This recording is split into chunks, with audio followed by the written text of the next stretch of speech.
Welcome to episode 129 of the Inside Job Boards and Recruitment Marketplaces podcast. I am one of your two co-hosts. I'm Stephen Rothberg, the founder of College Recruiter Job Search Site, and joined today by our guest and perhaps as importantly, probably not, our other co-host, Peter Zollman. And we're going to be talking money, money, money, money. Thanks. I'm with the AIM Group, started it 29 years ago, and we work with job boards and recruitment marketplaces. And we're going to get straight to Mark Balaish. Welcome. Thank you for joining us. Thank you. In case you're listening, not watching, Mark is co-founder of Gahuza and TorontoJobs.ca. Note that it's .ca, not .com. Gahuza's the interesting one and the tricky one today, and we're going to focus primarily on that. As Stephen and I were saying, if you're listening to this podcast and you can't figure out what TorontoJobs.com is, .ca. .ca. Thank you. .ca. .ca. I blew it.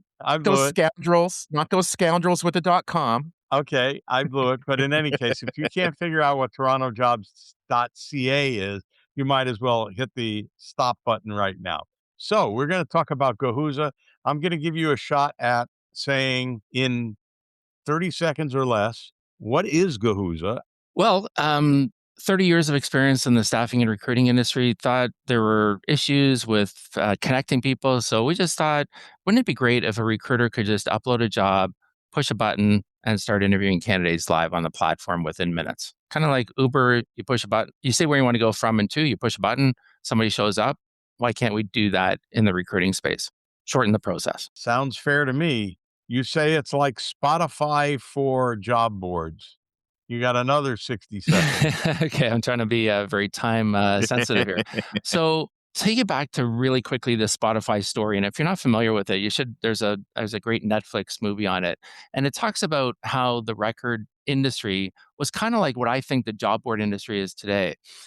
Back then, a few years, like several years ago, before Spotify, you had all this music, and it was kind of like you had to buy a song for like 99 cents or $1.99 or whatever. You could download it and you can kind of share it with friends, but it became very expensive and you didn't really have a great way of getting it. And musicians were unhappy with how they were getting paid and so on. So what Spotify did was they basically said, we'll create a platform where we will allow listeners to listen to all the different music. So I roll forward the clock and I think of job boards and the inventory within the job boards in terms of resumes. I think of that as where the music industry was before. A lot of resumes, a lot of great candidates, a lot of everything, but nobody's using it and leveraging it to the extent that they could. So that we've created that platform that we can re-engage and connect with those job seekers and those resumes. And Mark, you and I have had a number of conversations. You've been on the job board leaders roundtable calls that I host once a month, and we've also had some partnership discussions. My recollection is that employers, staffing companies can essentially like log into Kahuza and search the resume or CV banks across multiple platforms.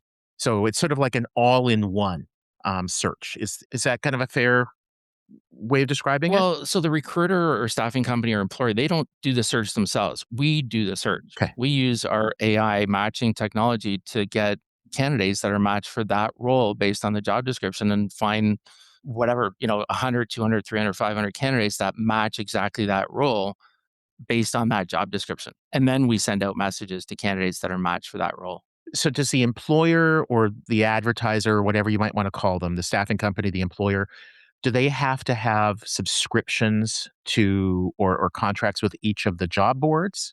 And the reason I ask this is because I remember when ZipRecruiter got started, a big part of their value proposition was that employers would pay them, I think it was like $100 a post, and then ZipRecruiter would post that job to 50 or 100, 200, however many different job boards. The job board could monetize that employer even if the employer didn't know anything about the job board. And to me, that's an interesting monetization because it doesn't cannibalize your sales. You're getting like totally new business that you wouldn't get otherwise. How does it work with Gahuza? Yeah, so we actually have, there's three different types of scenarios. One is where we just partner and we just share revenues with that board.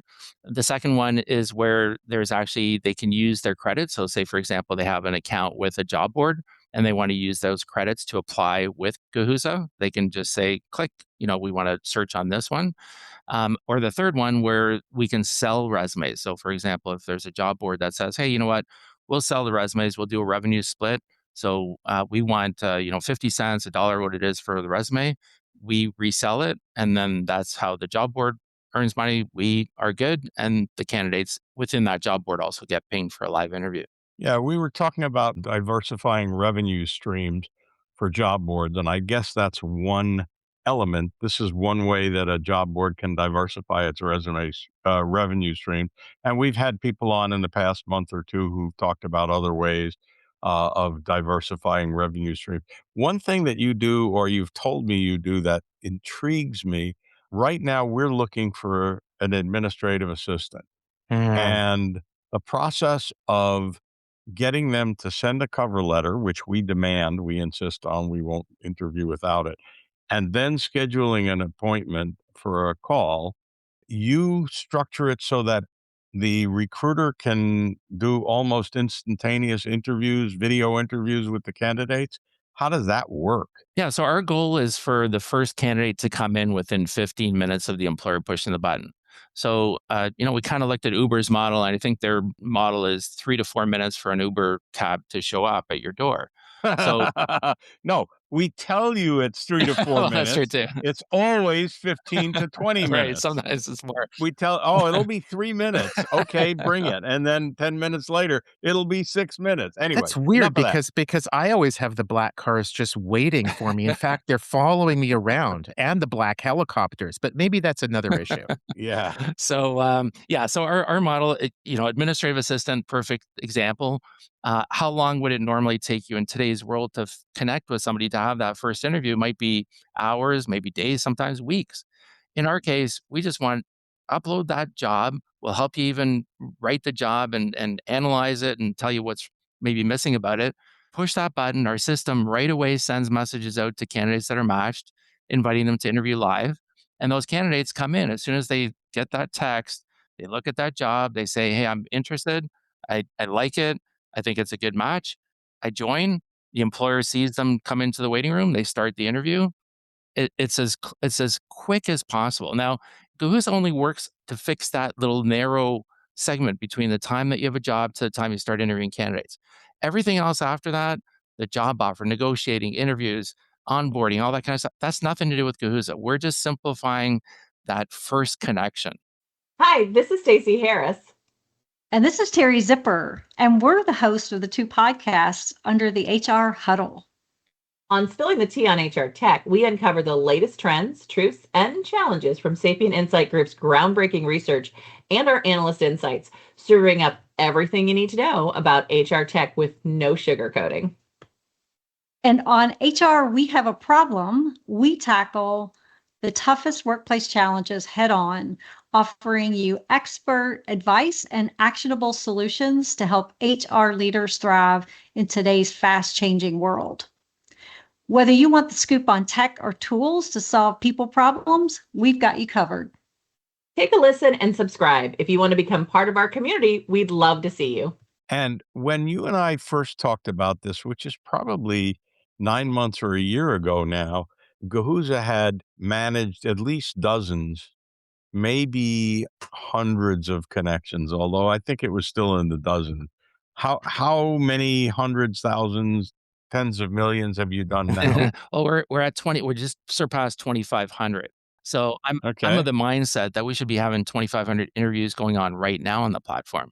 There's a million interview first interviews, and by the way, this is just for first interviews. Really, that first connection. There's a million first interviews that happen in North America every single day. So Hmm. how much potential? I like how many, even if we're doing 10,000 interviews on the platform each day, that's only 1% of all interviews that are happening.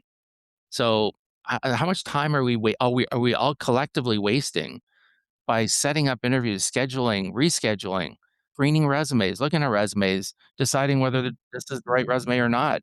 It's phenomenal how much time is being wasted on this stuff collectively through the world, not just Canada or US or North America, whatever. Collectively, we are wasting a lot of time. So as somebody who finds hockey to be a very, very important thing in life, I do, and I you see the Austin Matthews Pat Matthews jersey behind you, who's the star center for the Toronto Maple Leafs. I do have to ask you if the Leafs have used Gahuza to try to find some good defensemen. No, I'm just kidding. In all seriousness, you're having conversations with a lot of different job boards. In terms of like alternative revenue streams other than selling postings, selling resume searching, other than Gahuza? What are some of the other ones that you've heard that it's like, that's a good idea? In terms of other revenue streams? Yeah, like if I'm a well, I am a job board owner, but if I'm a job board He owner, forgot. yeah, I am exactly. too. It's like I am too. yeah, exactly. But postings and resume or CV searching are the bulk of the revenues for the vast majority of job boards.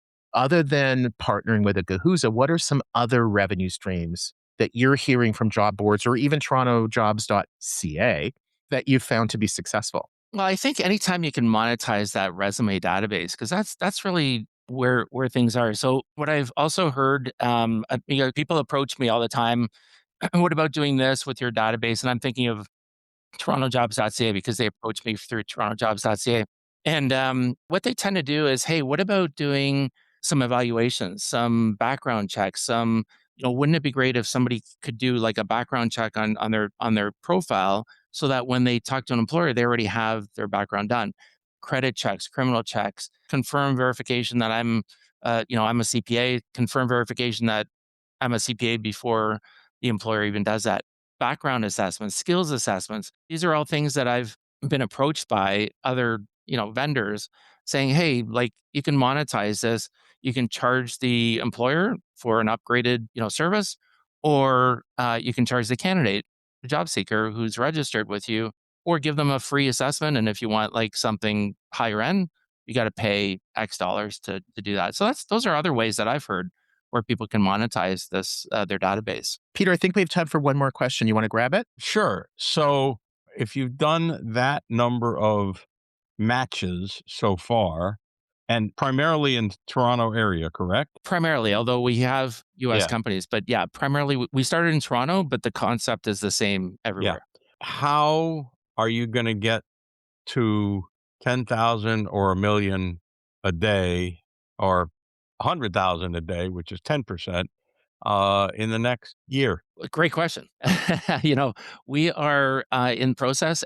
So see, the nice thing is that every time somebody pushes the button and every time somebody gets an interview, they will tell a lot of people. So that can be really big viral. And when we connected torontojobs.ca into Gahuza, within the first year, we had 8 times increase in traffic year over year from the time we started to the time messages started going out saying, "Hey, we found your resume on torontojobs.ca.